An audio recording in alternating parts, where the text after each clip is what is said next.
This is the privilege of a lifetime. Today I'm here with first woman of Indian origin to take a company public in the United States. Who is this person who has come this long way? I would describe myself as a restless soul, which fits the description of Silicon Valley. Why do entrepreneurs? What makes you tick when you're at the end of the rope? You have nothing to look forward to for help. What kept you going? I am looking at life through different lenses and I keep learning and absorbing. How you look at bridge and how that helps you look at life. The biggest lesson I learned is how to make your brain work for you. The top 3 things that get you excited about Silicon Valley today. Well, I think Tell us about Vinita Gupta, the writer. for me it has always been about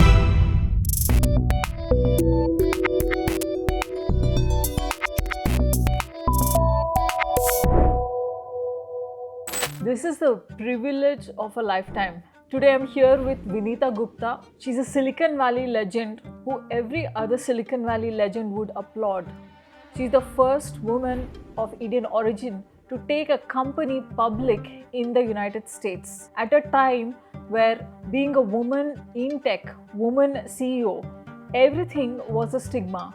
We are here with a person who has broken a lot of glass ceilings, who has surpassed herself every single time, and even today, this day and age, she has surpassed herself by authoring her first book, Woman Indeed, Road to IPO, and there is a lot more in the book about her being a world champion at bridge, not once, not twice, but 4 times.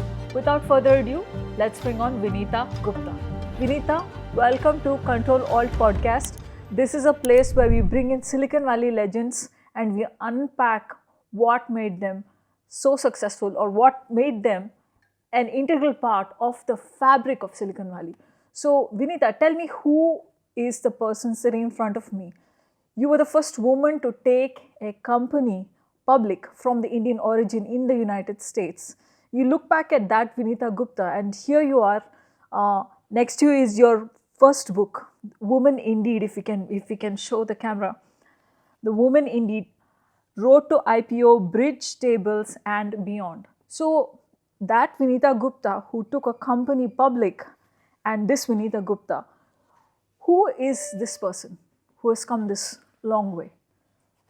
So just writing the book had been a very interesting journey for me because it made me reflect on what I did, not just what I did, but why I did, what am I made up of. I would describe myself as a restless soul, which fits the description of Silicon Valley. Why do entrepreneurs ever start a business? Yeah. And I think it was not, for me at least, it was not about being a woman or a man. It is just taking that huge step. And that was the starting point. What gave me the confidence to take that big step? I would say, in some ways, the fact that from being an engineer, even though I got 4.0 GPA in UCLA, yet I didn't think that I was a very accomplished engineer. But when I was working, the fact that I could get 2 patents made me feel, oh, I can do something innovative, different. I can be an inventor. An inventor is not just about technology. Inventor is inventing a new business, repositioning yourself, and figuring out all the twists and turns that you have to take during the course of the journey, because the circumstances force you to. You cannot predict everything. So I've been, very agile in my thinking and approach to life, professional life. And I think that has enabled me to not just what I have done, but what I continue to do. Yeah. So, Vinita, hats off to you. You're on the board of 5 different organizations, one in math, the SL Math Society, then Indian School of Business Hyderabad, Sata Health, Palo Alto Medical Foundation, that is healthcare, Asian Society of Northern California, and TIE. 5 different disciplines here. You are on the board of these organizations, and this comes after you taking a company public, Dishlink, So you're a person who can wear so many different hats and constantly reinvent and show resilience. So tell us some of the things that work for you. Like, what makes you tick when you're at the end of the rope? You have nothing to look forward to for help. You have like literally given up. What kept you going? Because these are not simple accomplishments. Right. Yeah. So, first of all, I'm a learning machine, I would say, that I enjoy being in different, diverse environments and look at life through different lenses. Because people, I mean, besides being on 5 boards, the bridge community looks at life very differently than entrepreneurial community does. Yeah. So I am looking at life through different lenses, and I keep learning and absorbing what makes me tick. Yeah. And learning about new things is what has made me tick.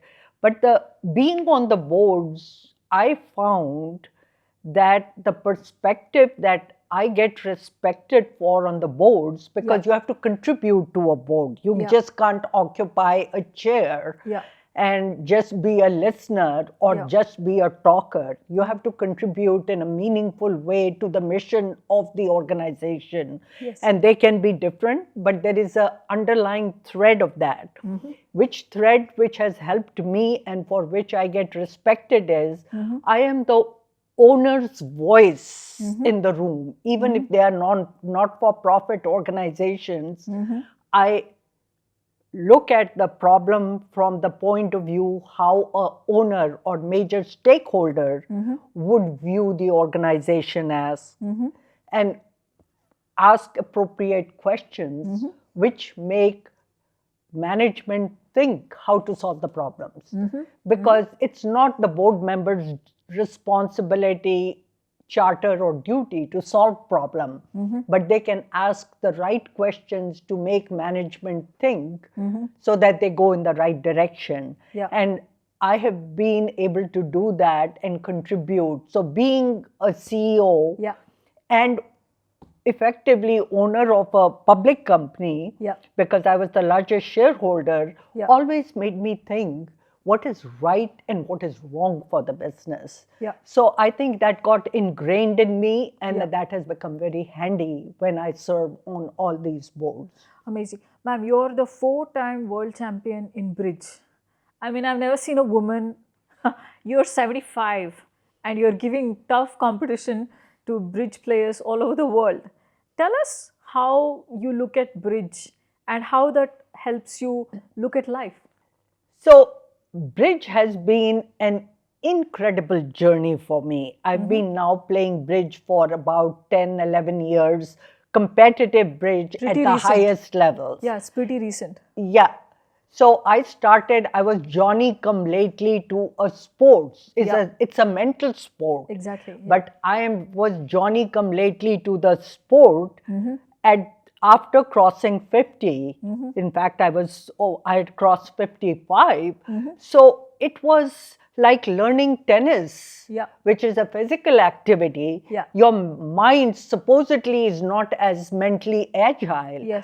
But I am determined and methodical, disciplined, and I am willing to put the work. Because it takes a lot of grits. When I go to bridge competitions, my heart pounds like you go to give an exam. You say, oh, will I be able to perform during the next 2 hours in answering the questions that are being asked in a right way? So in bridge also, when you go to the competition and you see the Tiger Woods of the bridge sitting there, you get intimidated, but you have to very quickly put those ideas behind you and say, you know what you know, and you don't know what you don't know, and you're not going to learn it at the table in the competition. So it's very important that you bring all of these life lessons, not just to bear in bridge, but to absorb. So the biggest lesson of bridge that I learned was, focus on the cards that are dealt. Don't imagine what you had or what you did not have.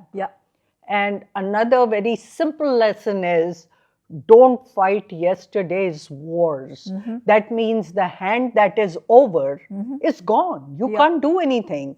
And if you start thinking even for a fraction of a second about that, your focus goes away on what is in front of you. So this analogy is in a basketball game.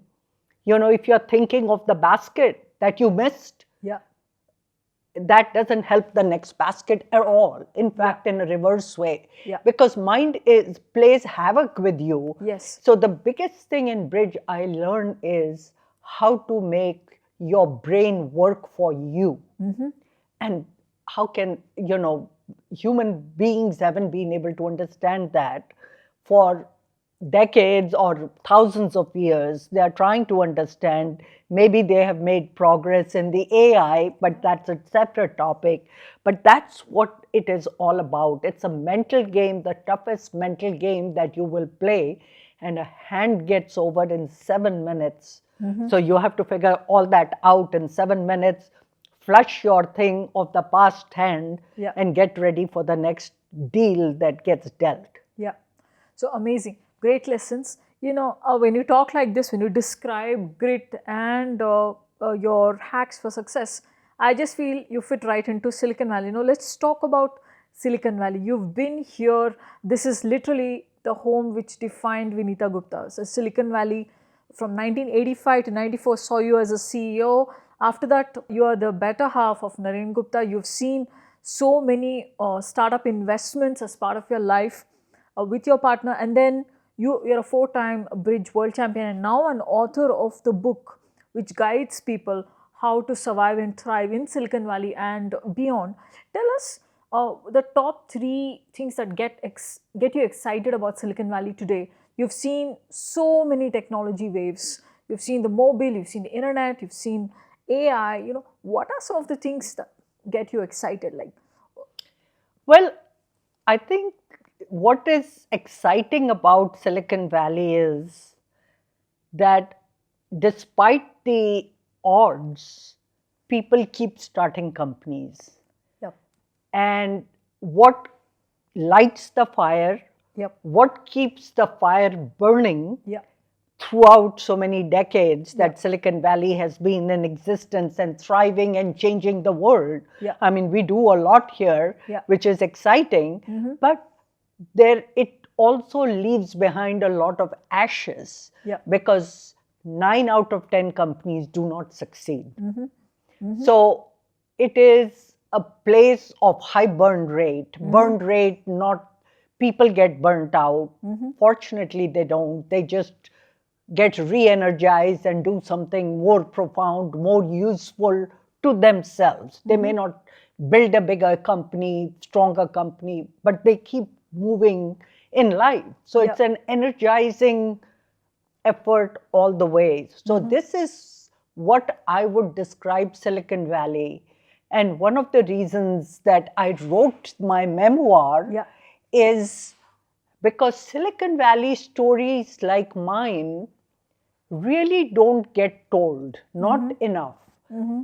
Elon Musk, Steve Jobs, Bill Gates, their stories get told, but not everybody takes the company to their levels.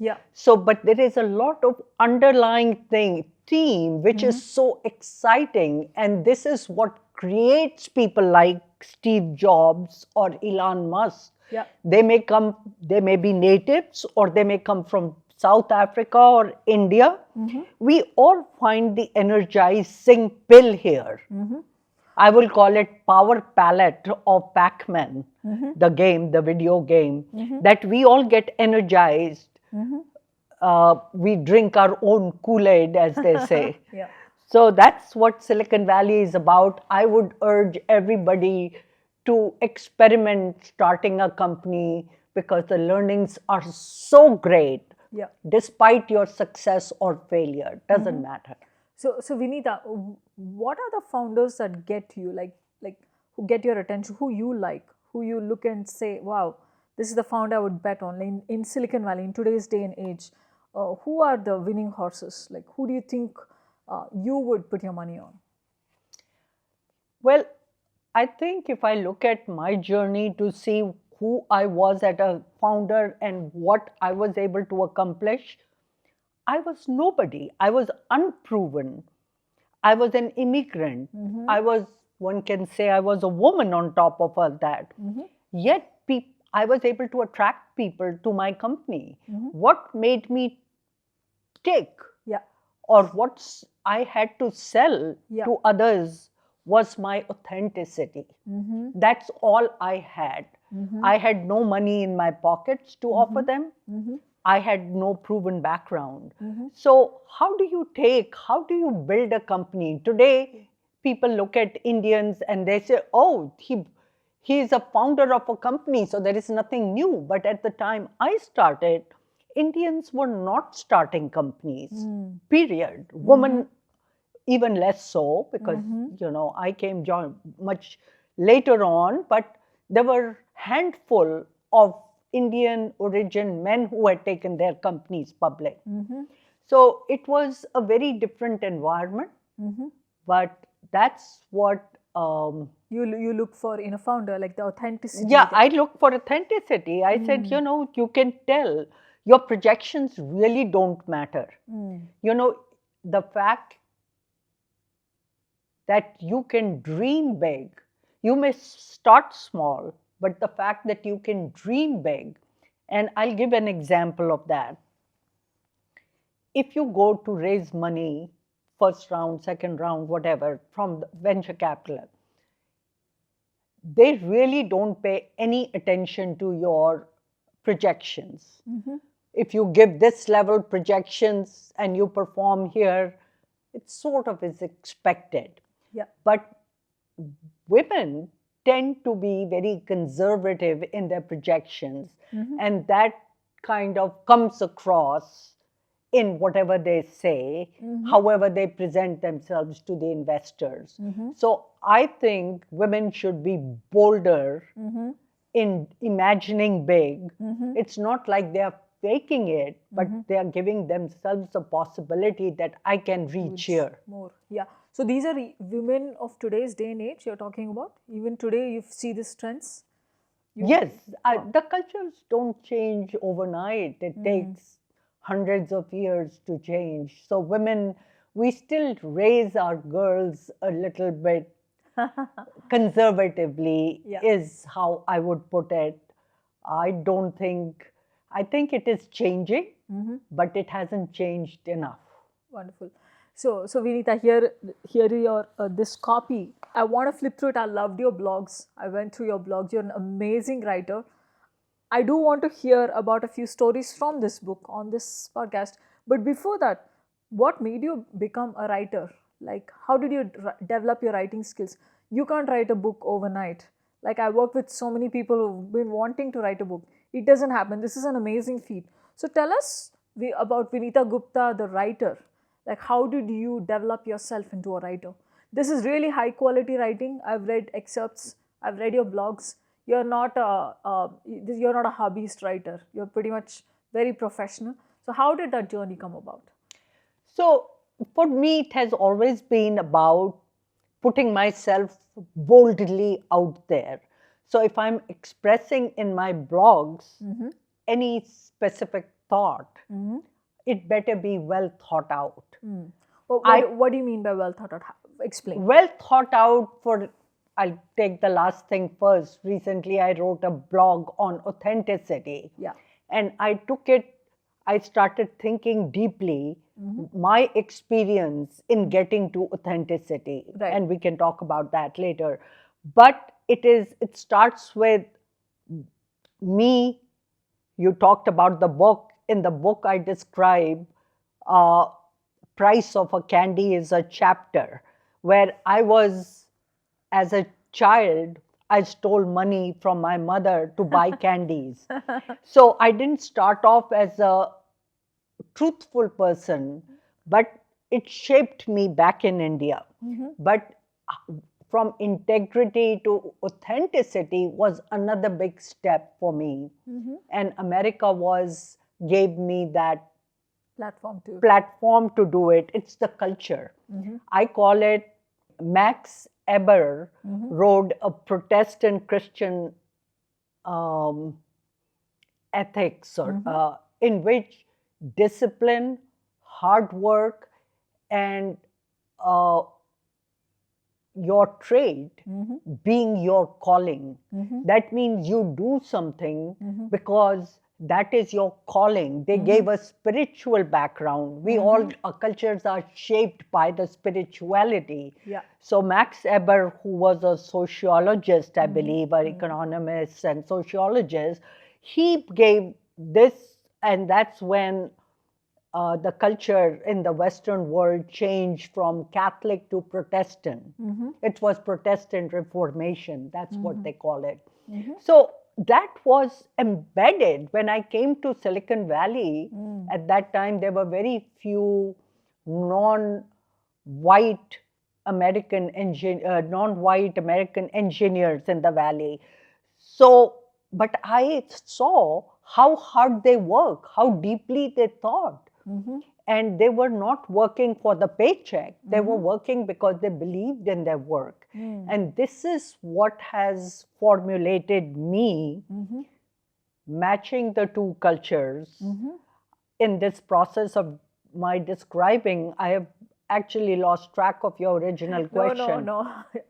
You're talking about how you get the energy, the power to write, and what made you a great writer. Okay, so writing was putting my thoughts out there in front of. It started with sending my blogs to 50 people. But you know, you can make a fool of yourself sending something to 50 people. Next time they see something coming from Vinita Gupta, delete.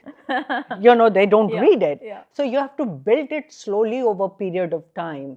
So I call it writing muscles. I had to build writing muscles. Just having a thought is not good enough. How you put it down on paper. And English was not my first language. So I struggled with it. I struggled with it before AI days. Now I take help of AI in last 2 years only, where I can formulate my wordings much better. Before that, I was doing it all by myself. It used to take me 40 to 50 hours to write a 700 words blog.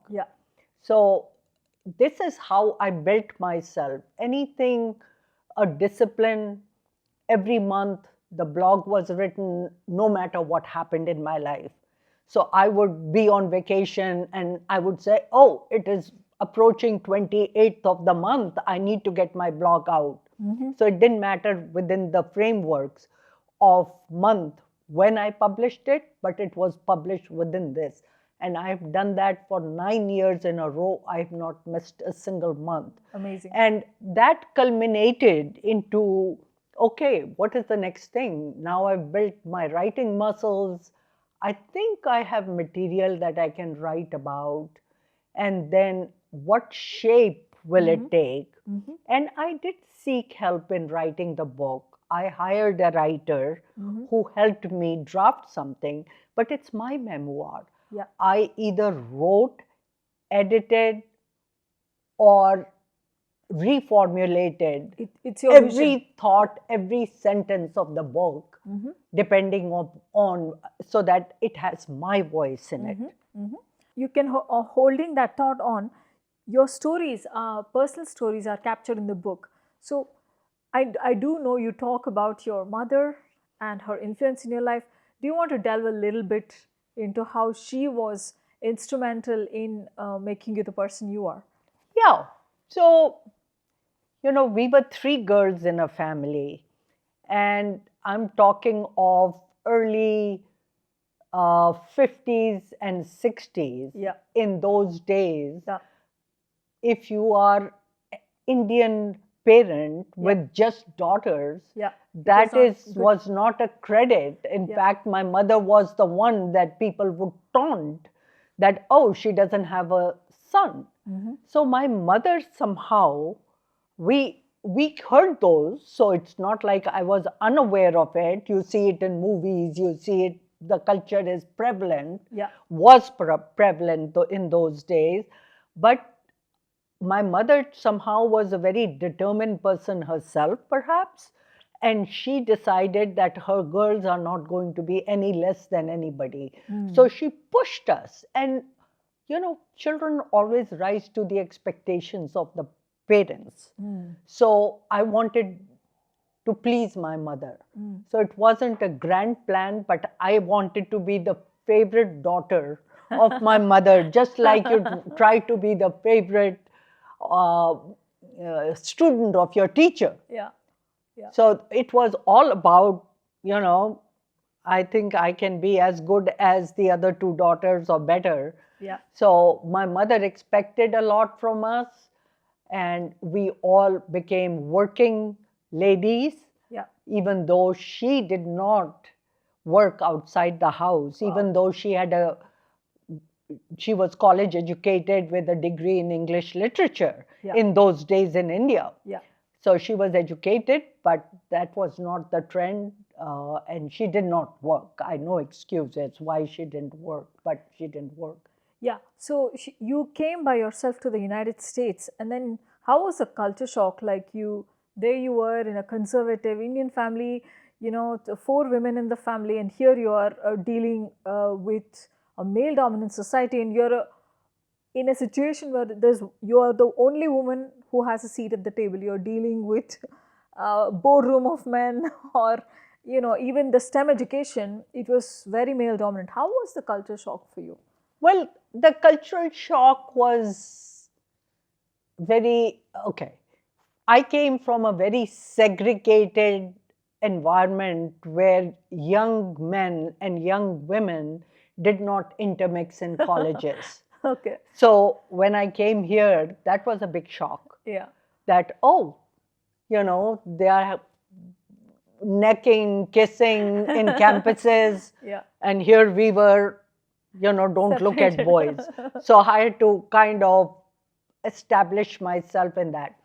The other part was when I was in India, I was in engineering, and very few women went into engineering as well. But we were 2 women in a class of 30 back in India in engineering, Roorkee Engineering College. And when I came here, I came here as a single person to pursue my master's in UCLA. And in UCLA, I was the only woman in the class. Oh my God. It was the graduate degree. Oh my God. So that was a shock. I thought I was coming to a very advanced country and there will be lots of women, but there wasn't. When I got my first job, the HR person told me that I was going to be the only female engineer in the company. And it was GTE, large company in those days. Large, even in the local Silicon Valley setup. You know, there were hundreds of people who worked there. So I was going to be the only, and not just that, he told me, don't discuss your salary with anybody because you're going to be the highest paid fresh graduate we are hiring. Oh my God. So I lucked out, you know, maybe people saw something in me. I didn't see those qualities in myself. Why should I be the highest paid engineer? But I was referenced by my advisor at UCLA who highly recommended me to this company. So I think that all those things had a role to play, but some good things happened, some bad things happened, but my life kept moving forward. So, you know, what I find fascinating about your life is you were passed over for a promotion and you took it as a challenge, and within 90 days, you started a company which went public. Tell us about that. Who does that?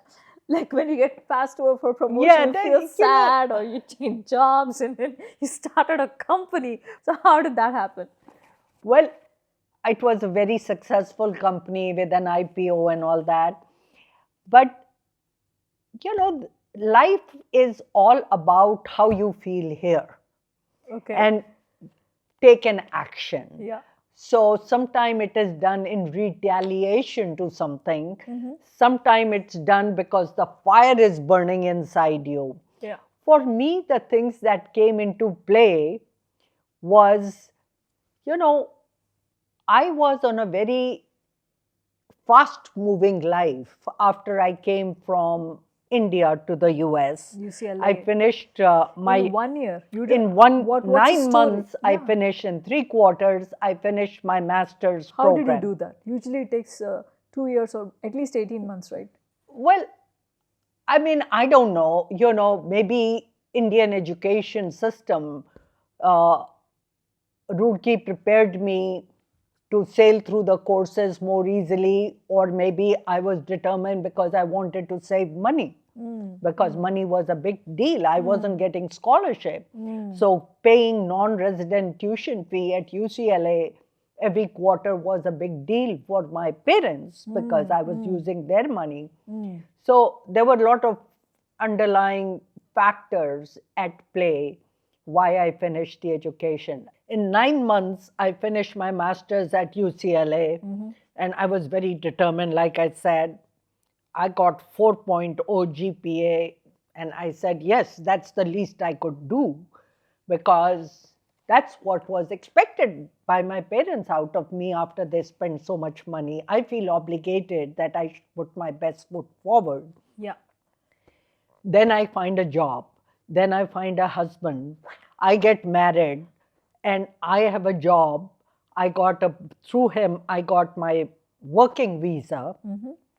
So I have a permanent resident visa, and I'm learning with a fire hose how the work is done in this country. Not that I knew how the work is done in India, because I'd never worked in India.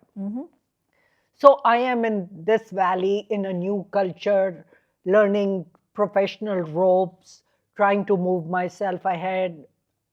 I get 2 patents. I was excited. I get promoted to the next level manager.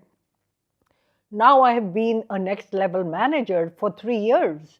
And when I got passed over for promotion, I said, can I stay in this position for another 5 years?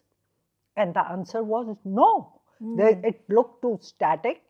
Plus, I had some cushion of money, which I didn't have before. So all those factors came into play. But the fact that I got passed over for promotion was the thing that broke the camel's back, as they say. I said, no way. This guy, my boss doesn't know what all I have done for this company. Maybe he's unaware of that, but I can't change it because decision has been made to promote somebody else who I didn't think as highly of for whatever reason. I was always competitive. So I said, time to move on. But what is next? I did not know. But I gave myself 90 days of time either to find another company that I would get excited about, or maybe start a company.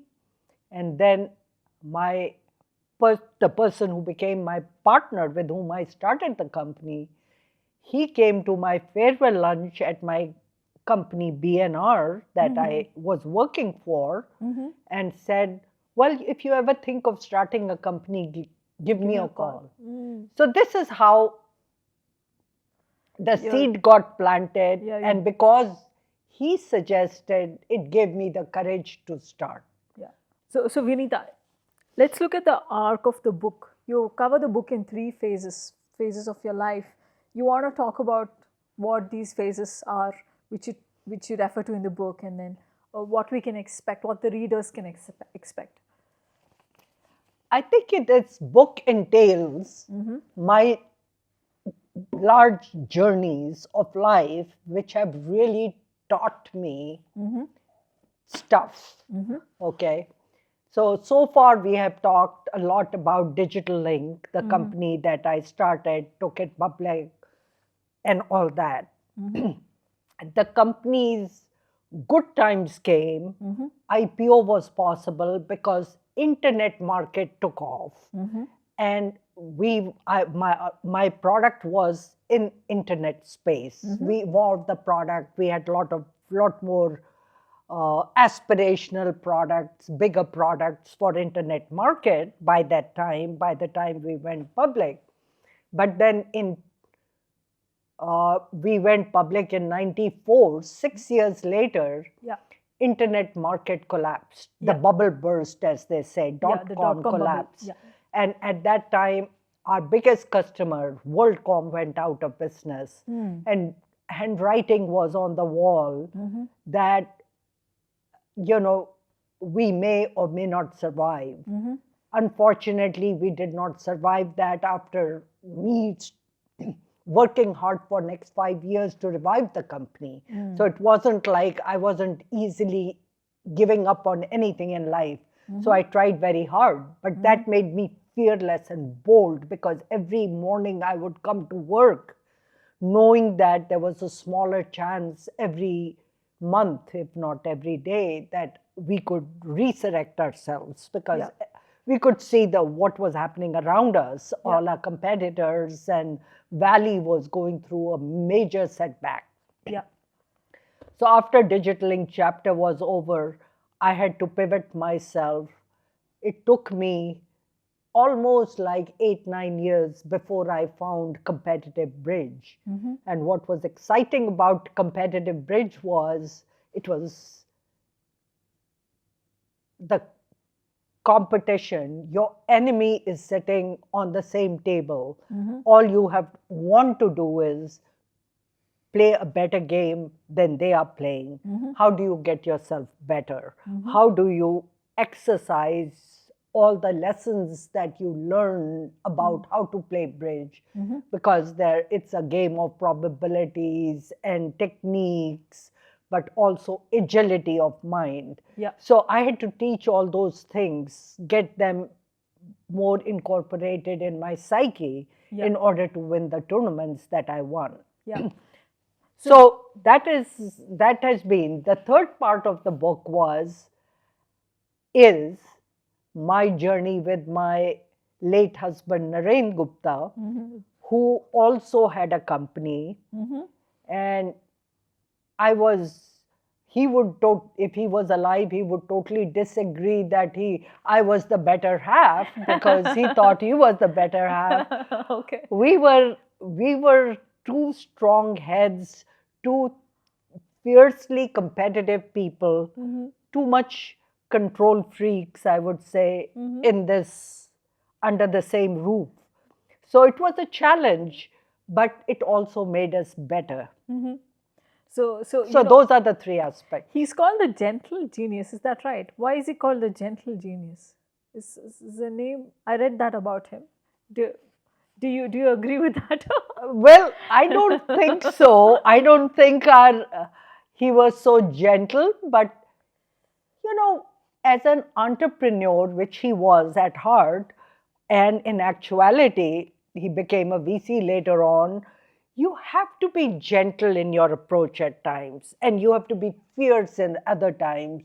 You have to take feedback. You have to sometimes lead and sometimes follow other people. So I think both of us were successful because we could do that. Not everybody comes to that realization. It's all about leadership lessons that never get taught in the classrooms, because that's something you experience. This is what works, this doesn't work. So you do that, how to get people involved. So yes, he was gentle in those terms, but when he had to put his foot down, he had to, because that's what you have to do.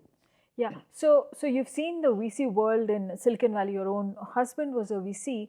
What makes a successful VC in Silicon Valley?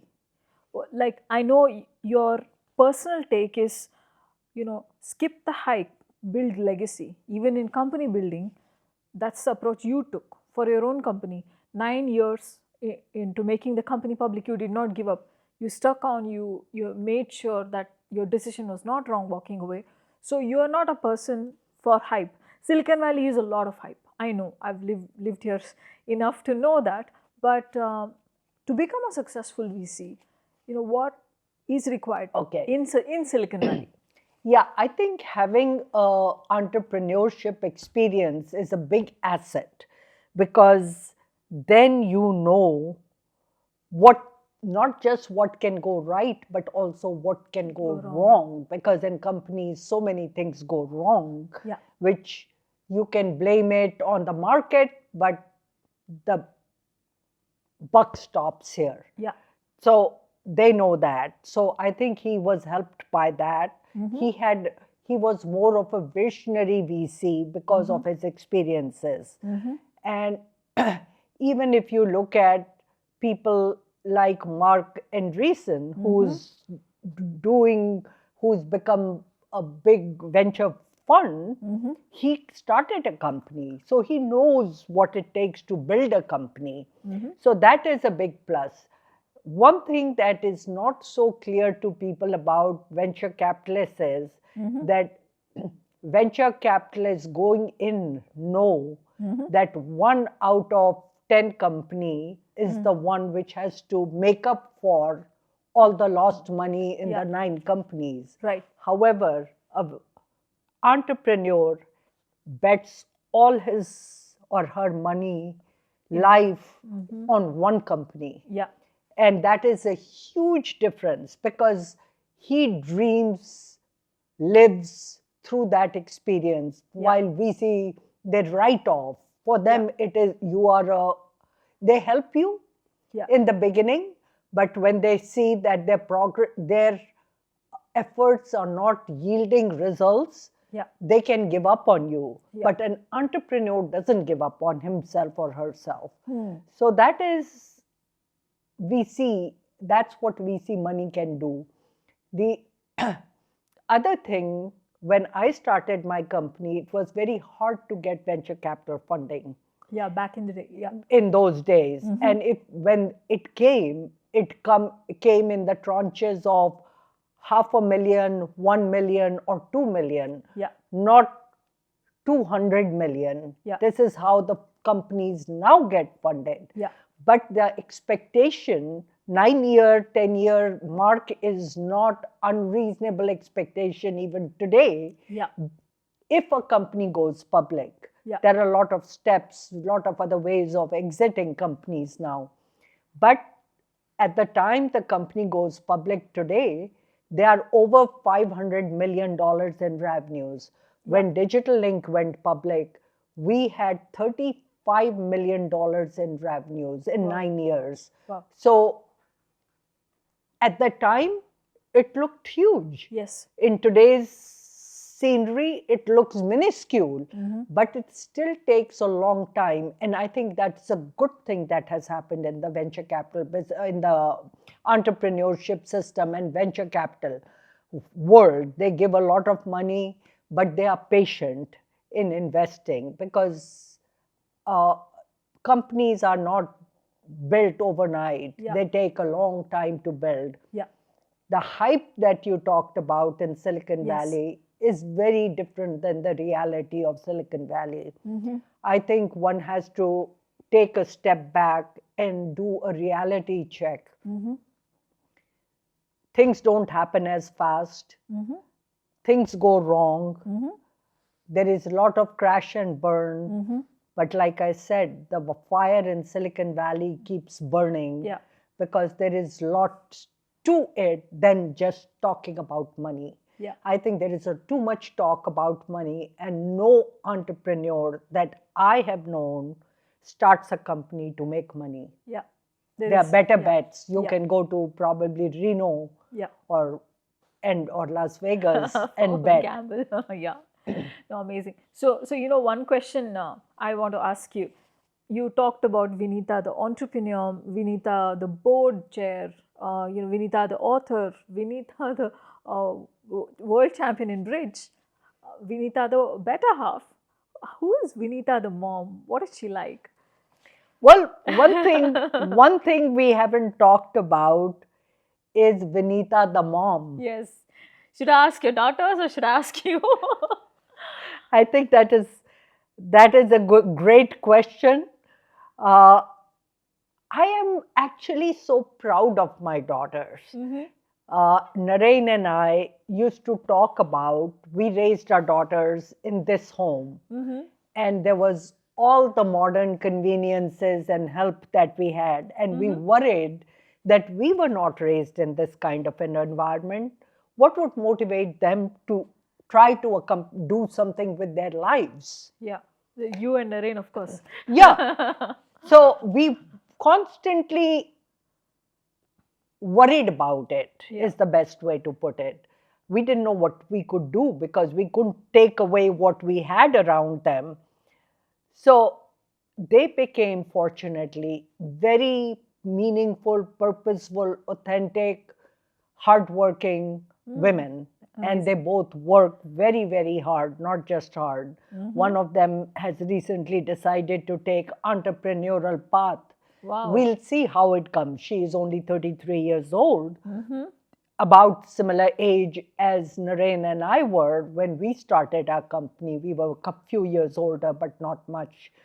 So the other one works, has a child, and does everything, and lives in a very more simplistic way. Not that one of them, they are two different people, totally, like every household has two children, they evolve differently for some reason. So, but the important thing is they are hardworking, purposeful, leading a meaningful life.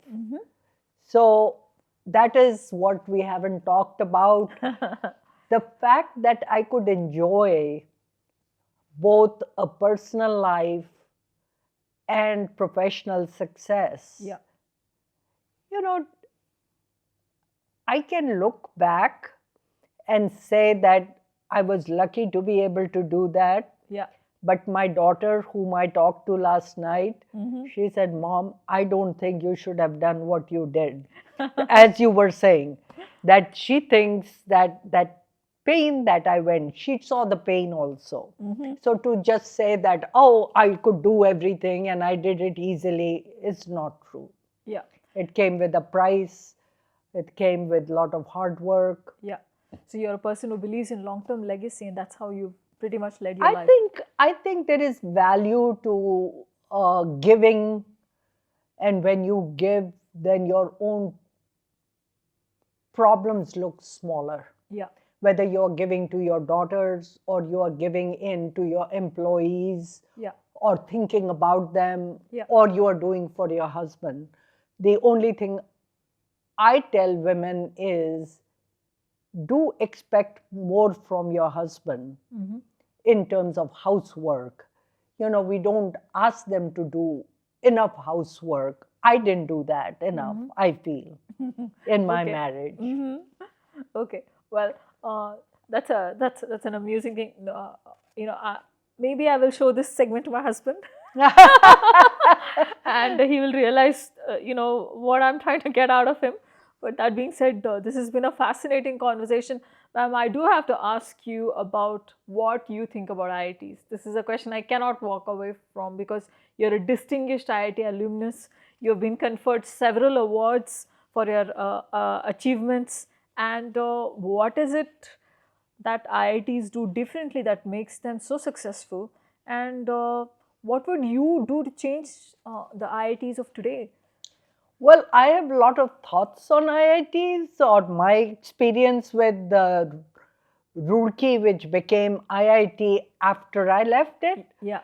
But all colleges in India,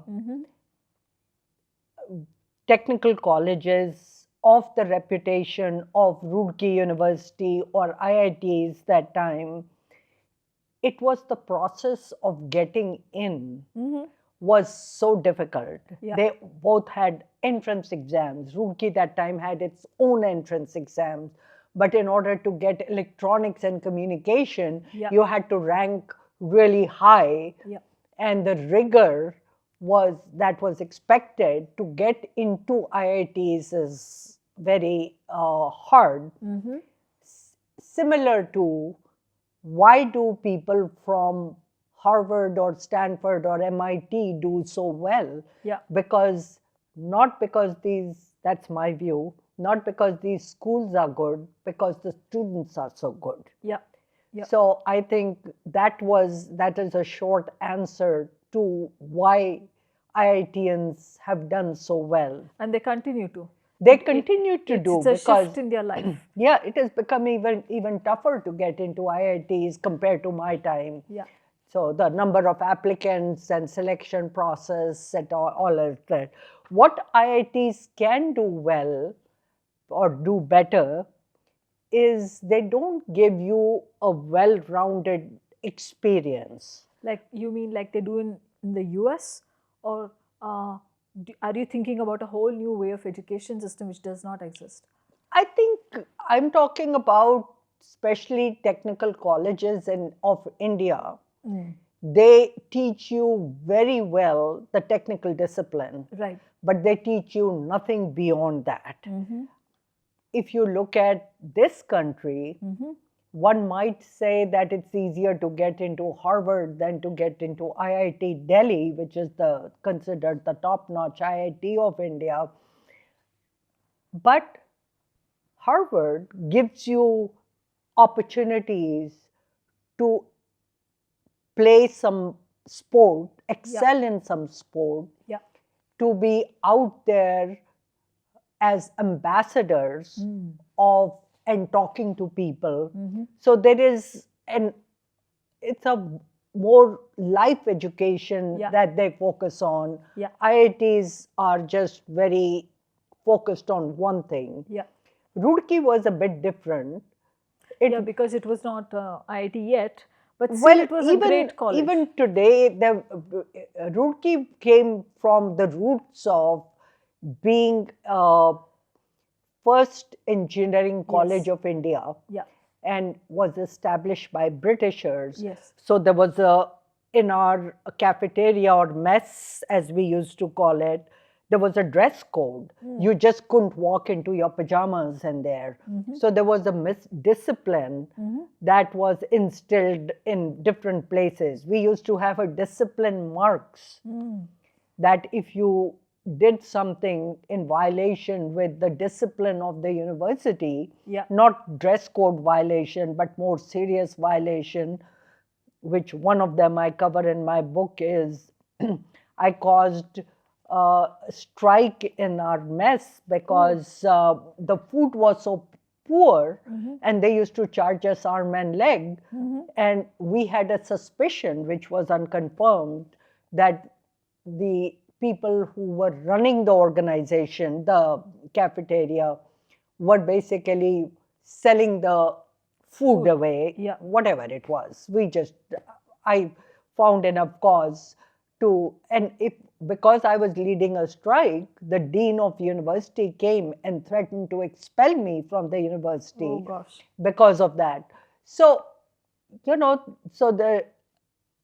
were all these rules and boundaries. Maybe Roorkee was more strict than the other IITs were, but education was not, it was still totally focused on one thing. It's not well-rounded per se. So because, I look at Berkeley and, we're looking at students from Stanford, they're so vocal about what they think about what's happening in the government, and they have a voice. The valedictorian speech is, they turn out look to at be their very speeches. radical. They could be featured speakers. Exactly. So that's great. So something to take home for the IIT community who are building the next gen educational curriculum in IITs. Coming from Vinita Gupta, the legend who redefined women in STEM from India in Silicon Valley. Ma'am, thank you so much for the valuable past hour. I know this has been a hectic shoot schedule for you, but you've been energetic. I don't know, highly energetic is the minimum what I can say. I can feel it, and God bless you with a massive success of the Woman Indeed. This is a copy all women in STEM must own, especially in Silicon Valley. I'm going to get holds of a copy of myself. Thank you, ma'am. Thank you for your time. Thank you. Thank you. Appreciate it.